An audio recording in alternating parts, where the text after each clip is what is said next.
This is Module 3, Information Flow. This module is about how sentences link to each other. The basic principle is this.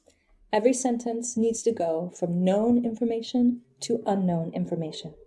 The beginning of each sentence needs to be familiar to the reader. It needs to contain information that is already in the reader's mind at the moment they read it. This means that no new information can go in the beginning of the sentence. That beginning of the sentence is called the topic position, and it usually refers to the subject. The rest of the sentence is where you can place information that is unfamiliar to the reader. It's called the stress position because the reader naturally stresses information found at the end of the sentence. So every sentence needs to move from known information to unknown information. Essentially, every subject-verb-object combination needs to follow this principle. All subjects should contain old information. This can be explained another way. A sentence can be divided into two parts. The first part, considered the topic position, relates the sentence back to the preceding discourse and contains known or given information. The second part, or the stress position, contributes unknown or new information to the discourse. How does this work exactly? Let's look at some examples. Here's an easy example from an article on human resources. Currently, HR is working on a project called One HR. This project aims to implement a new global HR administration system and to replace the current EASY system. The new system will help HR to improve its service levels. Now, HR is given information at the beginning of the first sentence, and then we introduce new information to the reader in the form of a project at the end of that first sentence. The old information is in purple, the new information is in green. That project at the end of the first sentence becomes old information at the beginning of the second sentence, where it's taken up again to help remind the reader what we're talking about and where we're going to move forward from. This project aims to implement a new global HR administration system, there's the new information, and to replace the current EASY system. That new information becomes old information at the beginning of the next sentence. The new system will help HR to improve its service levels. Service levels is new information at the end of that sentence. From there, you could continue on and say something about the service levels. For example, maybe they've been decreasing over the last few years. This way of using the information flow principle is like going from A to B, B to C, C to D, D to E. Each time you take up what was new information in the sentence right before. This is a very simple way of using the information flow principle, and it works, but it's not the only way that you have to use it. The thing to remember about this principle is that what is most essential is keeping old information in the topic position and never starting a sentence with new information. You have to ask yourself each time, what is on the reader's mind at this moment? Now let's look at an example from research.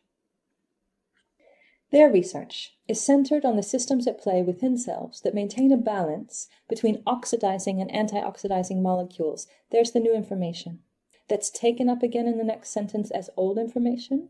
These molecules are involved in so-called redox reactions, new information, that involve the transfer of electrons from one agent to another. These reactions control certain cellular processes and also generate energy.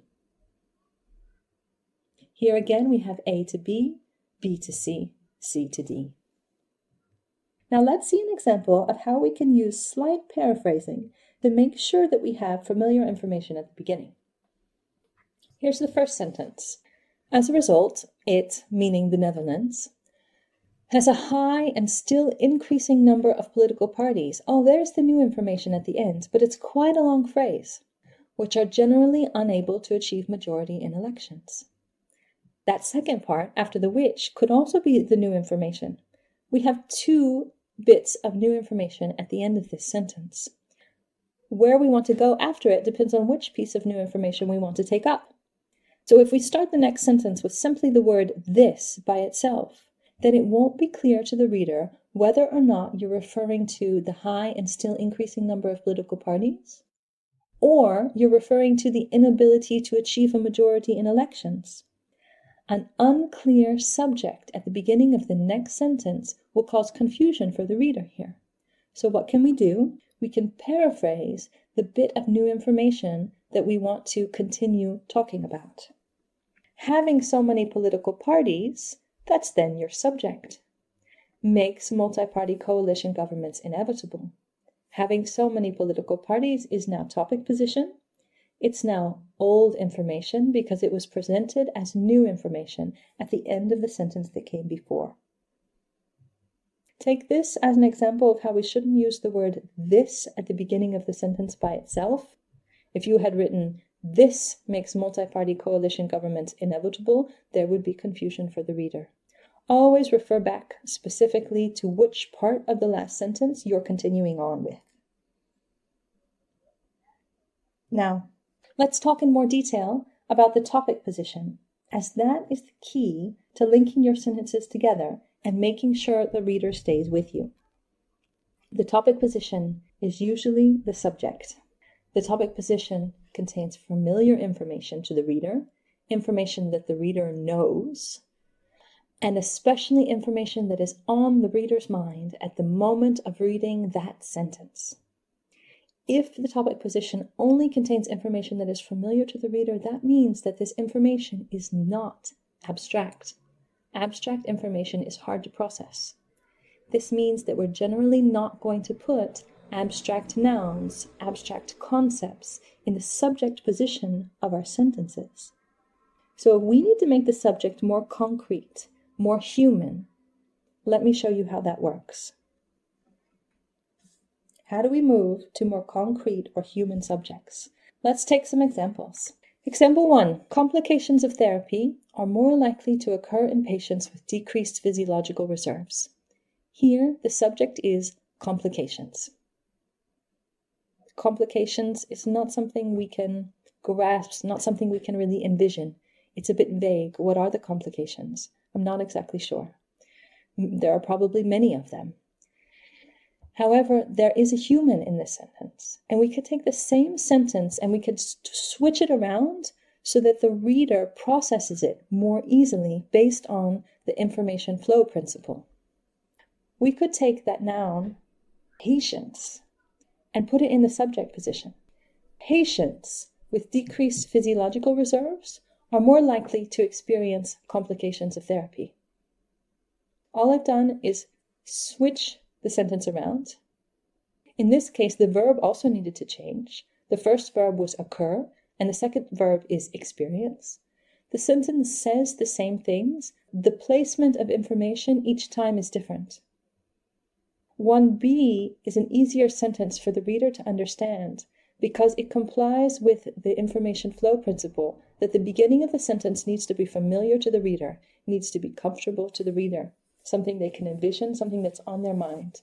And generally, in a medical article like this one, the article is about the patients or the disease, but who has the disease? The patients. Or the medicine, but who has the medicine? The patients.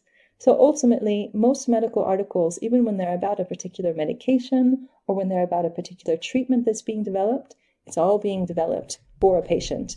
And we're always talking about how it affects the patient and whether or not it gets the results we want to see. So we should keep in mind that if your research has anything to do with human beings, we should not forget to put the human beings in that subject position because that will be very familiar for the reader to process, much easier for the reader to process and to follow what it's about. Let me give you another example.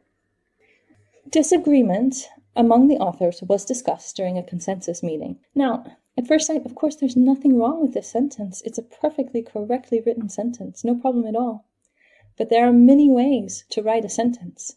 And if we're going to try to write sentences that comply with the information flow principle so that readers can understand us quickly and easily, then readers can't envision disagreement.